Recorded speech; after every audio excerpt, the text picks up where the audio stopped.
j'accompagne moi 7 jeunes de niveau pré-professionnel, mais l'IME Saint-Michel accueille, je pense, 27 jeunes de tout niveau, hein. Aussi bien ce qu'on appelle des jeunes sur lesquels on travaille beaucoup l'autonomie, qui ont très peu d'autonomie, donc plutôt avec un niveau d'autisme sévère, que des jeunes qui ont un autisme, on va dire, des troubles du spectre de l'autisme plus légers, qu'on va qualifier de modérés. Et Voilà. c'est de quel âge à quel âge?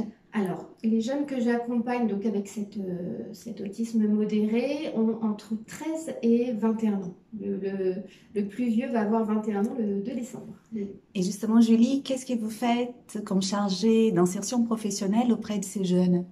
Alors, en tant qu'éducatrice chargée d'insertion professionnelle, mon travail a consisté au départ à mettre en place un certain nombre de projets d'activités qui leur permettent de les préparer aux établissements dans lesquels on espère les orienter ensuite. Donc c'est un travail de longue haleine en termes de préparation, puisque quand ils arrivent à 13 ans, on commence déjà à les préparer pour aller dans ces établissements quand on sent qu'ils ont le niveau.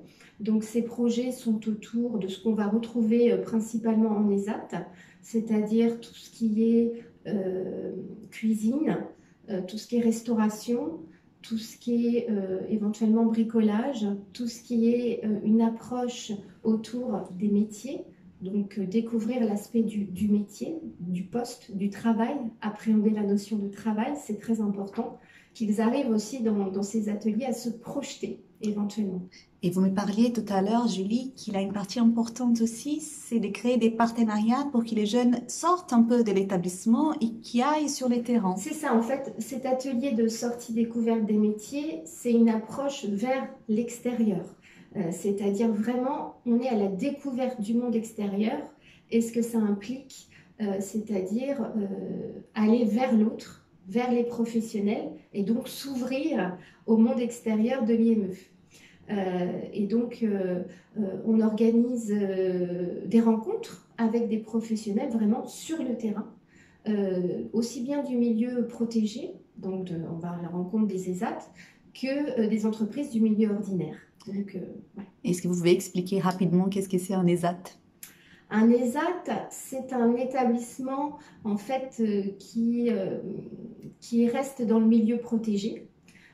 Qui est un établissement où l'accompagnement, enfin c'est un établissement médico-social, donc avec un accompagnement qui va être très similaire à l'accompagnement qu'on trouve en IME, en termes de projets personnalisés pour chaque travailleur. Donc, en ESAT, on appelle les salariés d'ESAT les travailleurs, et qui ont un accompagnement, comment dire, avec une psychologue, une psychomotricienne, des moniteurs d'atelier, hein, qui souvent sont des gens de métier, et puis souvent comment dire, des chefs de service qui sont souvent aussi des gens qui ont l'expérience d'autres métiers.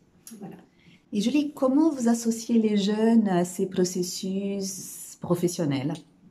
Alors en fait, au fur et à mesure de la pratique de ces activités qui ont été mises en place à l'IME, en fait, on définit un projet, on les apprend à se projeter progressivement vers l'avenir. Déjà, on leur apprend beaucoup à s'intégrer socialement et par conséquent, dans un deuxième temps, professionnellement par ces pratiques. Et effectivement, plus ils seront amenés à faire de stages, à s'ouvrir à l'extérieur en faisant des stages en dehors de l'IME, plus on arrivera à définir un projet professionnel solide et surtout à valoriser toutes leurs compétences auprès des potentiels employeurs, qu'ils soient entreprises du milieu ordinaire ou ESAT. Et Julie, quel est aujourd'hui, vous pensez, les principaux challenges, les principaux défis de votre métier? Le principal défi en termes de chargé d'insertion professionnelle dans un IME qui prend en charge des jeunes autistes, ça va vraiment être de sensibiliser les entreprises et je dirais même surtout les ESAT à l'autisme. C'est-à-dire qu'en fait, il y a une, une crainte, je dirais presque, par méconnaissance de l'autisme, que le jeune autiste ne s'intègre pas dans leurs équipes. C'est vrai que leur profil est un petit peu différent de la majorité des ESAT qu'on trouve en France. Bah, c'est souvent des salariés qui ont, on va dire, une déficience intellectuelle. Les plus nombreux, ça va être ça, va être la déficience intellectuelle et moins d'autistes, à part sur Paris, je crois qu'il y a 2 ESAT spécialisés dans l'accueil d'autistes, mais c'est tout. Donc vraiment, ça va être de les sensibiliser à la connaissance de l'autisme. Et c'est d'où la difficulté en tant que chargé d'insertion de les intégrer. Mais de trouver des stages en ESAT, c'est très compliqué. Mais vous êtes convaincu que c'est possible d'intégrer des jeunes autistes avec l'accompagnement adapté, hein, en mettant en place les outils nécessaires, c'est tout à fait possible. Encore faut-il que les directions des ESAT aient cette connaissance de l'autisme pour en être persuadées. Voilà. Merci beaucoup. Je vous en prie.